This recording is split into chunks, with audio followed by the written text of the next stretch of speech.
This week on Offsides, Ned Yost is a was, financial advice, and more NFL picks. Offsides is coming at you. This week, the Milwaukee Brewers fired manager Ned Yost, despite Yost leading the Brewers into playoff contention. Not one to sit around feeling sorry for himself, Yost has already moved on to his next job as Brewers radio analyst for WKPR-FM in Milwaukee. Let's take a listen. 2-1 the count to Prince Fielder. Popped it up. God, he fucking sucks. Prince Fielder is a pussy.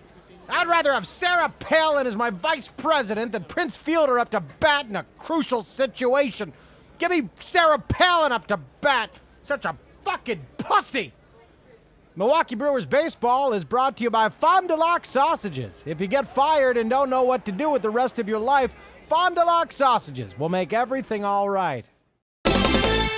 With Lehman Brothers going bankrupt and Merrill Lynch and AIG teetering on the brink of disaster, we bring in Offside's financial analyst, Big Money Dollars, for some financial advice. Welcome to the show, Big Money. Hey, thanks for having me.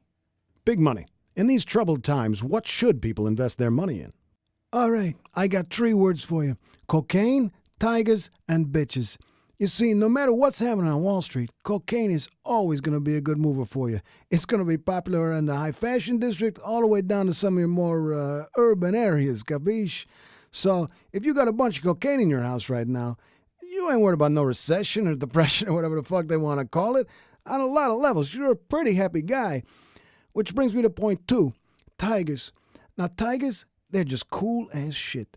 I got to tell you, if you got a house with a big table full of cocaine and a tiger walking around, you're going to get you some fine bitches. And that's point 3, bitches. Now, a lot of analysts will tell you that bitches can be a financial liability. But let's face it, you got a bunch of cocaine and tiger money. You got to spend it on something, right? Am I right? Yeah, so anyway, that's where we leave off. That's my advice. Cocaine, tigers, and bitches. I'm Big Money Dollars, and that's the word on the street. Yeah, this is it, my head.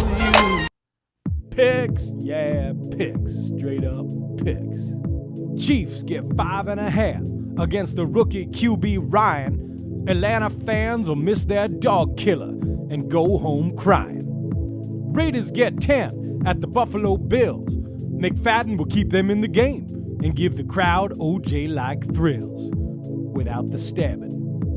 Titans minus 4.5 against the Texans' Matt Schaub. Houston plays like the women of Mad Men, wearing their hair in a bob. Dolphins get 12.5 against the Brady-less Pats. That's too many points, with the great Chad Pennington padding his stats.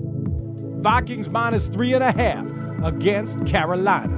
Let's hope Gus Frerotte doesn't play like a big, wet vagina. Lions plus 4 against a weak San Fran. Calvin Johnson has emerged and will soon be the undisputed motherfucking man. Denver minus 5.5 against the New Orleans Saint. Jay Cutler has mastered his diabetes, so now he will not faint. Colts minus 5 against the Jags. Colts getting together, Jags looking like they're not really getting it together. They got problems on the offensive line, and my pick is the Colts. Cowboys minus 3 against the new sheriff in town. Aaron Rodgers may be good, but Tony Romo is Super Bowl bound. Picks, yeah, picks, what up, picks.